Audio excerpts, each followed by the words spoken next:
Bonjour à tous. La très grave crise que traversent la France et l'Allemagne en ce moment dans leurs relations bilatérales pourrait faire sauter l'Union européenne et même l'euro. On va y revenir, vous commencez à en entendre parler, mais nous ici on va aller au fond des choses. C'est extrêmement important.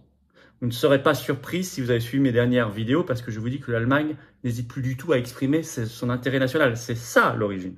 À l'origine, c'est que l'Allemagne ne se cache plus. L'élément positif pour nous, c'est que ça pourrait faire sauter l'Union européenne, ce qui serait très bon pour nos libertés, notre avenir, notre souveraineté de peuple, notre indépendance et la paix. On y revient en détail, vous allez voir, c'est passionnant, c'est concret, c'est très important. Dans un instant, et nous prenons le Frexit. Nous prenons le Frexit. Et on ne lâchera pas. Et on ne lâchera pas la sortie de l'Union européenne, bien évidemment. Deux rendez-vous très importants. D'abord, ce vendredi 21 octobre, on fait notre direct du vendredi à 19h, ici. Soyez là, pensez à vos questions, je les prendrai en direct, j'y répondrai. Et puis, évidemment, on va regarder ensemble l'actualité nationale et mondiale en direct. Voilà. En direct, et ça sera un moment très important. Et puis, ce samedi 22 octobre, eh bien, c'est le grand rendez-vous national de la résistance, un cortège.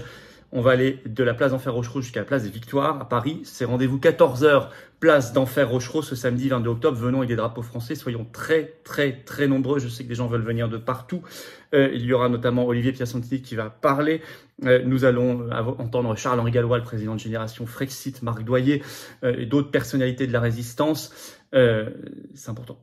Très important de faire pression et nous on lâche pas la destitution et la motion de censure, notamment paix, liberté, souveraineté dans nos revendications, vous le savez. Puis on va parler d'ailleurs des scandales Pfizer aussi. Bon, bref, soyez là. Abonnez-vous en attendant à cette chaîne YouTube, le petit bouton en dessous, s'abonner, un petit clic, c'est gratuit, c'est hyper rapide. Plus vous êtes abonné, plus ces vidéos sont vues d'autres personnes, d'autres internautes, plus on transforme des gens qui peut-être dorment encore ou doutent en résistant et en combattant. Et c'est super important. Merci d'avance à ceux qui vont s'abonner dans les secondes qui viennent et à ceux qui l'ont fait récemment. Je vous invite également à adhérer aux Patriotes ou à réadhérer si vous avez adhéré il y a plus d'un an. C'est très important. C'est l'appel de la carte orange, mais c'est surtout l'appel de la France éternelle, libre, belle, puissante, juste, souveraine, respectée pour la paix. Liberté, souveraineté, paix. Nos belles valeurs. On les défend ensemble. Contre l'oligarchie, dans un vaste mouvement populaire qui n'a d'aide de personne, si ce n'est qu'on est très nombreux. Alors venez, si vous hésitez en disant c'est pas pour moi, si c'est pour vous, c'est pour tout le monde, nous et les générations qui viennent. Le lien pour adhérer ou réadhérer, c'est le même. C'est le premier lien sous la vidéo en description également. Vous le trouverez en commentaire épinglé dans les dernières secondes de cette vidéo en cliquant sur votre écran. Sous la vidéo en description, vous trouverez un deuxième lien pour faire un don de soutien aux patriotes nous permettant de financer notamment les rendez-vous de la résistance comme le 22 octobre qui coûte très cher, les dons supérieurs à 500 €, nouveaux avantages. Tout est expliqué sur le site des Patriotes, mais dans tous les cas, quel que soit le montant, c'est vital, c'est utile, c'est merveilleux. Et c'est défiscalisé aux 2 tiers pour vous, comme l'adhésion et la réadhésion. Alors bravo aux donateurs et aux réadhérents. Bienvenue aux nouveaux adhérents patriotes. Alors, grosse crise franco-allemande, qui vient, je l'ai dit, en fait, de la volonté clairement affichée maintenant de l'Allemagne d'assumer, d'affirmer ses intérêts nationaux. Et elle dit, est-ce qu'on peut leur en vouloir? Non. On peut en vouloir à nos dirigeants de ne pas affirmer les nôtres, de se laisser écraser. En tout cas, effondrement en ce moment du mythe qui n'a jamais existé de ce couple franco-allemand, d'ailleurs, dont on ne parle absolument jamais en Allemagne. C'est une chose dont on a parlé qu'en France, ça commence à être su, ça. Il a fallu plusieurs années pour le faire comprendre. Donc, c'est une avancée historique vers le Frexit, vers l'effondrement, le démantèlement. Et vous allez voir, ça va même être écrit par des gens du système, le démantèlement de l'Union européenne, voire de l'euro. Alors, qu'est-ce qui se passe?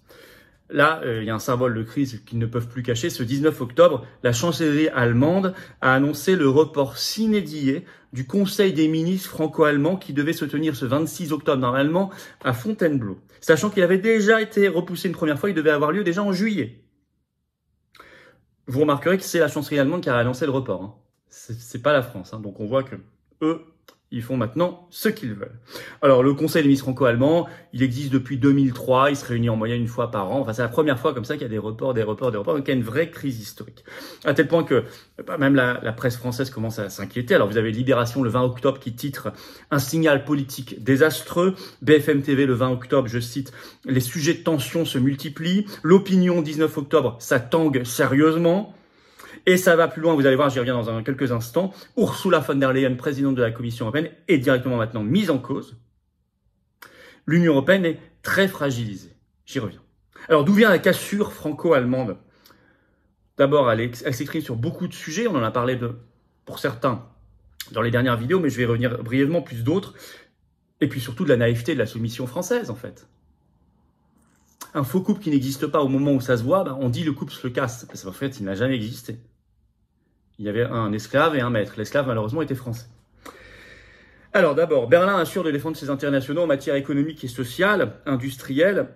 Ça s'est vu par l'annonce récente d'un plan de soutien gigantesque de 200 milliards d'euros en Allemagne, à son économie tout simplement, après les 100 milliards déjà annoncés rien pour la défense allemande, sans prévenir personne, sans prévenir Paris, sans rien, ils le font, parce qu'ils estiment que c'est leur intérêt national. Dans un article des Échos, enfin même une interview qu'il a donnée aux Échos le 17 octobre, Emmanuel Macron a fustigé, je cite, l'effet déstabilisateur des stratégies nationales.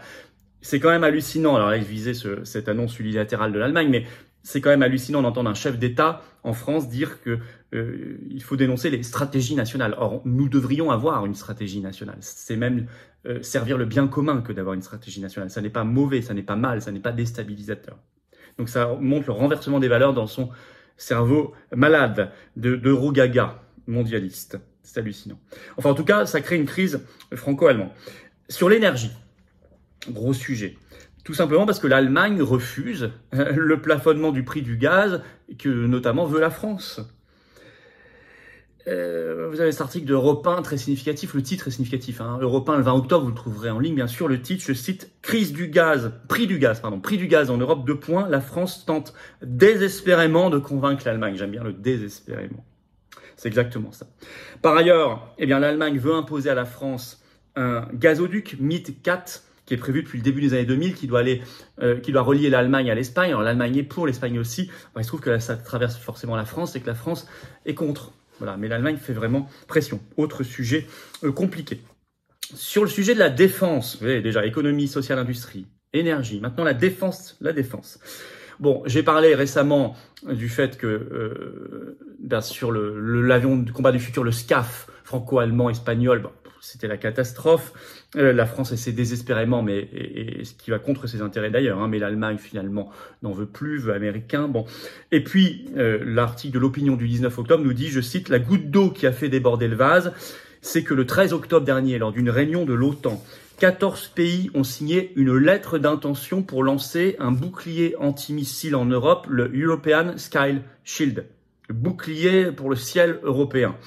Projet piloté par l'Allemagne, avec notamment le Royaume-Uni, des pays d'Europe du Nord et de l'Est, mais aussi de la technologie israélienne et américaine avec Boeing. Et la France n'y est pas. La France, d'ailleurs, ne veut pas y être parce qu'elle a son propre projet en cours avec l'Italie.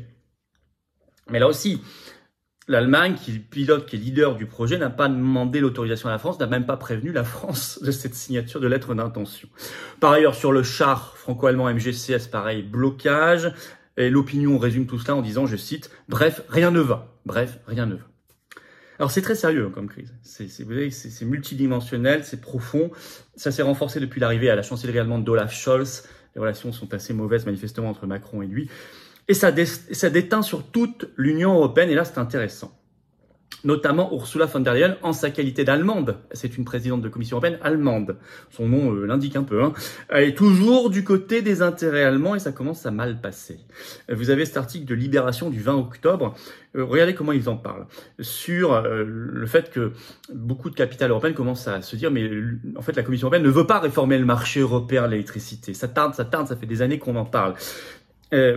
Et là, Libération écrit ceci, même Libération écrit ceci, je cite, « L'Allemagne n'a pas voulu en entendre parler et par conséquent, la présidente de la Commission européenne, Ursula von der Leyen, non plus. » Libération ajoute, « Toujours soucieuse de ne pas déplaire à Berlin. » Et déjà, Libération avait sorti un article le 17 octobre, le titre « Ursula von der Leyen au service de la chancellerie allemande ?» point d'interrogation. Je vais vous citer un extrait. Je cite un extrait de cet article. « Ursula von der Leyen est-elle encore membre du gouvernement allemand ?» s'est interrogé Mateusz Morawiecki, le Premier ministre polonais, lors du sommet européen de Prague du 7 octobre. C'est brutal, mais 3 ans après la prise de fonction de l'ancienne ministre de la Défense d'Angela Merkel à la tête de la Commission européenne, on peut légitimement se poser la question tant elle veille à ne jamais déplaire à Berlin, voire attend son feu vert pour bouger. quand même clair. Alors, il y a de l'agacement de plus en plus fort. Toujours selon l'article de Libération du 20 octobre, lors du sommet de Prague des 6 et 7 octobre dernier, l'encore, pour peu de temps, Premier ministre italien Mario Draghi a sorti à Ursula von der Leyen cette phrase assez brutale, je cite, « L'explication la plus aimable à ton retard est celle d'un délai cognitif. » Ambiance. Par ailleurs, le 19 octobre, la ministre espagnole de la transition écologique Teresa Ribera a déclaré à l'AFP, je cite, « La réaction de l'Europe est lente et laborieuse. » Elle parle de l'énergie. Hein. Elle ajoute « Il peut y avoir une perte de confiance dans les institutions européennes. » Et en effet, selon Libération, je cite, « Le bouclier tarifaire allemand à 200 milliards d'euros menace même l'euro en poussant d'autres pays à s'endetter pour faire de même. » Libé ajoute « La fragmentation de l'Union pourrait bien se concrétiser. » Fin de citation. Ça va très loin, c'est très intéressant, très important. Et ceux qui ont suivi parmi vous, vous êtes nombreux, mes dernières vidéos ces derniers mois sur l'euro, qui va vers sa crise terminale, vous ne serez pas surpris. Vous ne serez pas surpris. En conclusion, on est dans une crise majeure, historique. Elle vient en réalité surtout du fait que sur tous les sujets, il y a une volonté maintenant parfaitement assumée de l'Allemagne de défendre à tout prix son intérêt national. Quitte à casser l'Union européenne, l'euro, le faux couple franco-allemand, etc. Ils s'en fichent, ils défendent leur intérêt national, surtout dans ces périodes de crise. Et la France subit en fait. Elle constate, elle regrette, elle espère, elle attend que ça s'améliore, mais surtout elle prend du retard sur tous les sujets. Il faut se réveiller, il n'y a pas de couple franco-allemand, il n'y en aura pas, il n'y en a jamais eu, et il faut avancer. Ça ne veut pas dire qu'on veut la guerre, moi je veux la paix. Je pense que d'ailleurs, se situer dans cette situation d'entre-deux, là où ça va pas bien, où il y a des crises de plus en plus profondes, des ressentiments, des non-dits, c'est ça qui va créer des tensions et potentiellement des guerres. Se dire les choses, prendre acte, puis ensuite coopérer normalement, ça, c'est la garantie de la paix. C'est une relation saine, pas une relation malsaine. Et ce sont les relations saines qui créent la paix, pas les relations malsaines qui créent la guerre. Ce qui est positif, c'est que toute l'Union européenne et toute la zone euro est logiquement déstabilisée. On avance vers un démantèlement de l'euro et de l'Union européenne. On avance vers le Frexit. Mais c'est à nous de le pousser. Ça viendra aussi de notre volonté commune. C'est pour ça qu'il ne faut jamais lâcher l'affaire, même quand ça paraît compliqué. Et surtout quand ça paraît compliqué. C'est pour ça que je vous attends ce samedi 22 octobre. On va crier Frexit, et sortie de l'OTAN d'ailleurs pour la paix, dans les rues de Paris. Ça va être immense. On sera des dizaines de milliers de personnes. Venez. À 14h, rendez-vous, place d'Enfer Rochereau. Le cortège ira jusqu'à la place des Victoires. Symbolique. C'est la première fois d'ailleurs qu'on fait ce trajet, il va être magnifique.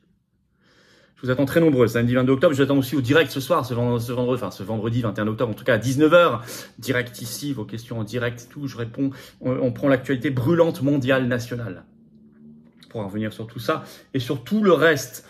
Voilà, en tout cas, abonnez-vous à cette chaîne YouTube, petit bouton en dessous, cliquez sur s'abonner, profitez-en plus, appuyez sur la petite cloche à côté, plus vous appuyez sur la petite cloche, plus vous serez notifié des futures vidéos et des futurs directs sur cette chaîne, et plus vous êtes abonné, surtout, plus d'autres internautes nous voient, parce que c'est comme ça que fonctionnent les algorithmes de YouTube. Merci à ceux qui se sont abonnés récemment, à ceux qui vont le faire très bientôt. Venez aux Patriotes, adhérez, réadhérez, adhérez, réadhérez. J'ai besoin de vous. Je crois que vous avez besoin d'être dans le collectif. La résistance ne se fait pas seule, fragmentée, elle se fait ensemble, unie. C'est comme ça qu'elle est efficace. C'est partout pareil, de tout temps, et ce sera toujours la même chose. Et on se bat pour des très très beaux combats, de très belles valeurs, et pas que pour nous, pour les enfants et les petits-enfants. Alors le lien pour adhérer ou réadhérer, c'est le même. C'est le premier sous la vidéo en description. Il est également en commentaire épinglé dans quelques secondes en cliquant sur votre écran. Le deuxième lien sous la vidéo en description vous permet de faire un don de soutien aux Patriotes. Permet de financer tout ce qu'on fait parce qu'on n'a pas un centime de financement public cette année, pas d'aide bancaire, rien du tout. C'est ça, être anti-oligarchique. Et c'est défiscalisé aux 2 tiers pour vous, comme l'adhésion et la réadhésion aux 2 tiers. Donc bravo aux réadhérents et aux donateurs. Bienvenue aux nouveaux adhérents Patriotes et vive la France.